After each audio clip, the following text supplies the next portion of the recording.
Bine v-am găsit, bine v-am regăsit, dragilor din Zodia Rac, oriunde v-ați afla. Bine ați venit tuturor pe canalul meu Tarot Flor de Loto. Eu sunt Nina, pentru cei care nu mă cunosc, și ca de fiecare dată mă bucur să vă am alături atât pe dragii mei abonați, cum de asemenea și pe toți cei care poate sunteți pentru prima oară aici pe canal. Azi, ca de obicei, voi face o lectură atemporală, fără limită de timp, un pic diferită față de cele cu care v-am obișnuit, o să vedeți, dar o lectură pe care voi să o puteți urmări oricând doriți sau atunci când apare în viața voastră. Desigur, ca de fiecare dată, dragilor, vă aduc aminte că voi, prin deciziile și alegerile pe care le faceți, vă construiți propriul viitor. Fiind o lectură generală, vă rog din suflet să luați decât acele mesaje care rezonează cu voi, iar restul lăsați-le să zboare în univers, pentru că sigur sunt pentru alte energii care, într-o mai mică sau mai mare măsură, au o legătură cu Zodia Rac. Așa că, dragilor, toți cei care aveți Soarele, Luna, Venus, Ascendentul sau oricare alt aspect astral important pentru voi și care are legătură cu Zodia Rac, atunci această lectură este de asemenea și pentru voi. Așa că, dragilor, haideți să trecem la treabă și să vedem care este situația actuală pentru dragii mei din Rac sau cu legături puternice cu această zodie. Să vedem care este situația voastră, dragilor. Ce traversați voi în acest moment? Da. Dragilor, pentru unii dintre voi este vorba de o relație ascunsă, este vorba de niște probe, este vorba de o întâlnire care nu ar fi trebuit să aibă loc. Iar asta vă cam pune un pic pe jar. Ați avut parte de o anumită situație, acum vorbesc strict la nivel sentimental, pentru că asta este energia care primează în aceste cărți în prima fază. Este vorba de un... Știți cum e, când te întâlnești pe stradă cu cineva la care nu te așteptai și care îți dă lumea peste cap. De ce? Pentru că vine și te șantajează. E posibil să fie avut loc un astfel de moment în care cineva să încerce să vă șantajeze cu anumite lucruri. Acum, vorbind pe partea asta generală, da, ca să adaptăm, e posibil, într-adevăr, atât pe parte profesională sau chiar și financiară, spune, ca cam același lucru. Cineva să încerce, nu știu, poate, dau un exemplu. Nu e neapărat nevoie să fie așa. Dau un exemplu ca să mă înțelegeți. Ați început un job nou, să zicem. Și la vechiul job, poate că ați făcut ceva erori, nu știu. Ceva s-a întâmplat acolo unde probabil și voi ați fost foarte implicați. Și ce să vezi, te găsești la noul job cu o cunoștință care nici nu prea te mai suferă și care spune, pe tu ce cauți aici? Păi nu știi ce s-a întâmplat în partea altă, ce cauți aici? Lasă că spun eu, că nu e chiar așa. Da, deci apare un șantaj care poate să fie real sau nu. Da? Cert este că este cineva cu care voi vă cunoașteți, da? Și exemplul pe care l-am dat înainte a fost un exemplu pueril, așa mi-a venit atunci pe moment, nu e obligatoriu să fie fix așa, dar ce vă spun este că aici vorbim strict de șantaj, atât de simplu, indiferent de ce aspect al vieții, dar cu cineva pe care voi îl cunoașteți foarte, foarte, foarte bine, o energie pe care voi o cunoașteți foarte bine. Haideți să mergem mai departe. Și e posibil să vi se ceară lucruri. Să vedem ce ne spune tarotul. Ce vine pentru dragii mei din Rac sau cu legături puternice cu această zodie în următoarea perioadă de când voi urmăriți această lectură.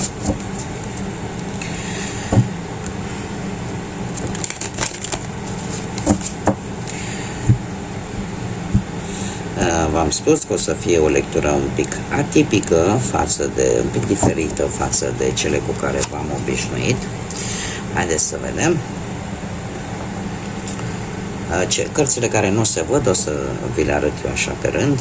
Situația actuală, o nouă de bătăi, exact ce vă spuneam.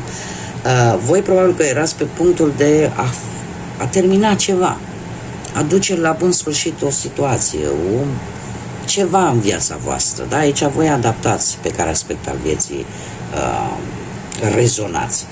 Și brusc a apărut ceva care v-a împiedicat. A mai apărut o întârziere, a mai apărut o provocare, da? Care vă întârzie. Chiar dacă voi sunteți foarte determinați și nu vreți să renunțați. Eu spun că în acest moment sunteți în faza în care luați în calcul atât rezultatul pro cât și contra. Și bine faceți dacă mă întrebați pe mine, pentru că așa se evaluează cel mai bine o situație, nu? Să ții cont și de ce poate să-ți iasă și ce nu. Haideți să punem toate cărțile.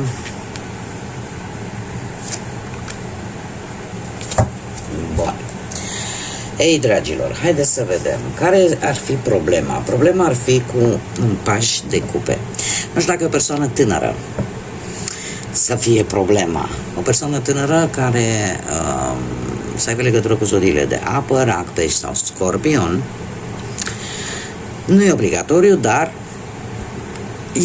nu e obligatoriu să fie neapărat aceste zodii, dar eu îmi fac datoria să-mi spun, pentru că e totuși o lectură generală. Este cineva tânăr, mai tânăr decât voi, și eu aș mai spune că e legat de această persoană. Deci, cumva, această energie reprezintă, practic, problema esențială. Este probabil vorba de, pentru unii, nu știu, dau un exemplu, pe plan financiar, să zicem, da? E vorba de un acord favorabil pentru voi, de o rezolvare a unor datorii, a unor plăți, care, paradoxal, cauzează anumite probleme. Sau ai o anumită problemă în rezolvarea unor anumite acorduri, în rezolvarea unor datorii sau unor plăți. Acum, ce trebuie să înfrunți în perioada imediat următoare? Păi, în primul și în primul rând, probabil că ar trebui să poți să înfrunți, să ieși din cotidian, să ieși din acele lucruri cu care deja te-ai obișnuit. Știți cum e, că obișnuința e deja a doua natură, că deja când te-ai obișnuit pe un lucru e foarte greu de multe ori să faci o schimbare majoră, să faci o schimbare radicală. Pentru voi va fi o provocare. Pentru voi lucrul ăsta va fi de înfruntat. Acum, pe lângă acest lucru, va trebui poate să înfrunți acea situație în care va trebui poate să călătorești pentru a obține ceva, în care poate pentru a deține controlul vis-a-vis de o anumită situație va trebui să depui un pic mai mult efort, da? Sau va trebui poate, nu știu, să studiezi un pic mai mult, mai dacă vorbim pe partea asta profesională. E posibil să faceți călătorii, chiar dacă vă place sau nu. Asta e o chestie pe care va trebui să o înfruntați. Acum, ce se vede? Păi, ce să se vadă? Am aici un pești. Am zodia pești, am luna, care îmi spune, domne, tu deja știi, că se vede ca lumina ochilor, că există o anumită teamă, există o anumită nesiguranță, cumva te aștepți ca un anumit răspuns să vină negativ, să nu fie favorabil, cumva știi că sunt anumite persoane băgărețe care bagă bățul prin gard, care bârfesc, da? Știi că e o persoană conflictivă pe lângă tine, intuiești ceva, dar cumva nu poți vedea chiar lucrurile foarte clar. Asta deja le știi. Ce nu știi sau ce nu se vede de fapt? Un rege de bâte, o energie de foc, berbec, leu sau săgetător. Este o energie care o cunoști, posibil, În mare parte eu aș zice că o cunoști, o persoană pe care o cunoști, dar poate să fie și cineva nou, cineva pe care nu o cunoști, dar care te poate ajuta să rezolvi o anumită problemă. Da? Care pe voi vă interesează. Dacă nu vorbim de o energie, pentru că în prima fază este o energie, putem vorbi de faptul că ceea ce nu se vede este că ai posibilitatea să mergi și să treci peste toate provocările. Important este să nu te oprești și să nu-ți fie frică. Perioada pe care tu o traversezi în acest moment este grea, este adevărat, dar este temporară. Iar peste experiențele cu care treci în acest moment, pe tine te vor întări, te vor face mai puternică. Și ai această energie, mai ales pentru cei care aveți ascendentul în zodii de foc, Berbec, Leu, Săgetător. Aveți energia necesară ca nimic să nu vă oprească, așa că nu ar trebui să vă fie frică, teamă de provocări. De provocările prin care treceți și care probabil vor mai veni. Acum, cum vor fi lucrurile? Păi, lucrurile se vor mișca destul de încet, aș spune, iar îmi apar zodii de foc. De data aceasta un pic avem atât energie masculină de foc cât și feminină. Da? Avem atât bărbați cât și femei din zodii de foc, Berbec, Leu, Săgetător. Lucrurile, într-adevăr, vor necesita destul de mult efort din partea voastră. Se vor mișca destul de greuți. Rezultate vor apărea în mare parte, dar e ceva aici care pe voi o să vă rupă un pic de realitate și o să vă facă să vă creați o stare de spirit de blocaj. Așa că mare grijă în următoarea perioadă, pentru că avem această regină de bâte care mie îmi spune că e cineva foarte dominant. E cineva foarte dominant, foarte decis, o energie care nu se lasă până nu obține ceea ce își dorește. E cineva care de obicei îi place să fie în centrul atenției. Puteți fi voi dacă aveți un ascendent, cum am mai spus, într-o zodie de foc, Berbec, Leu, Săgetător. Dacă nu, este cineva care eu aș spune că nu este tocmai amica sau prietenul, prietena de care voi aveți nevoie.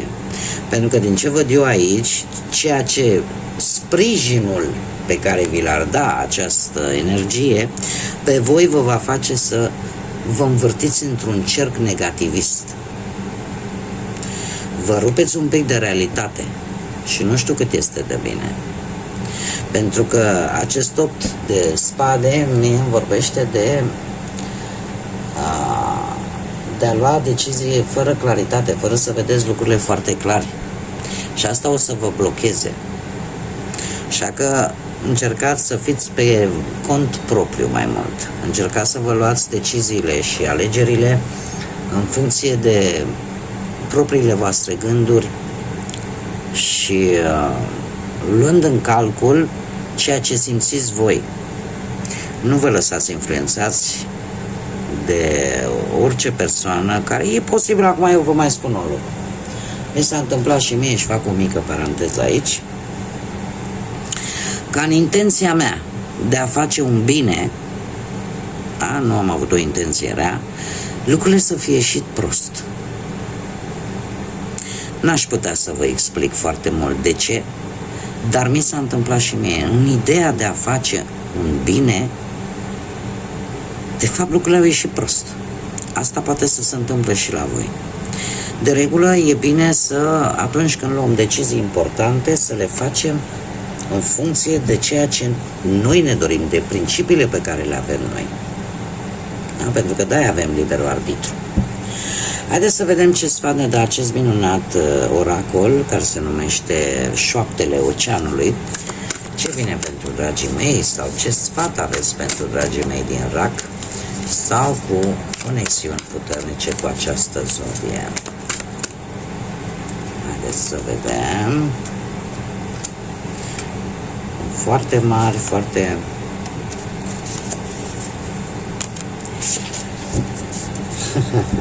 Lasă-te purtat de prosperitate. Avem numărul 30 sau 3, care ne vorbește de intuiție. Exact ce v-am spus, dragilor. Acum, referindu-ne strict la acest număr 30 și numărul 3. Intuiția este punctul vostru forte. Voi aveți șansa să vă dați seama de ceva important care să vă aducă optimism, să vă aducă în prim plan o situație în care e posibil să fie implicate mai multe persoane și să vedeți mult mai clar despre ce este vorba. Așa că folosiți-vă intuiția. Asta vis-a-vis de număr. Acum trecem la mesajul propriu-zis. Atenția ta începe să deseneze natura infinită a realității.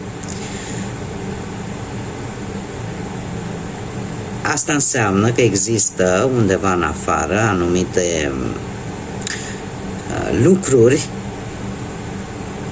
dincolo, cum să spun, pe care în mod normal ți-ar fi greu să le vezi. Știu că sună un pic ciudat, eu încerc să fac o traducere cât mai, ca să zic așa, cât mai românească, imediat o reproduc așa mai pe simplu. Deci, de fapt, care este ideea? Că îți dai seama, atenția ta este un pic mai acută, un pic mai accentuată, da? Un pic mai activă, iar asta te va face să vezi că există o infinitate de soluții în realitatea pe care o trăim. Da? Pentru că am văzut că există tendința de a te bloca, de a gândi decât într-un anumit fel. Faptul că ești mult mai atentă la anumite lucruri, îți asculți intuiția, asta te va face să vezi de fapt că există soluții. Există o multitudine de soluții.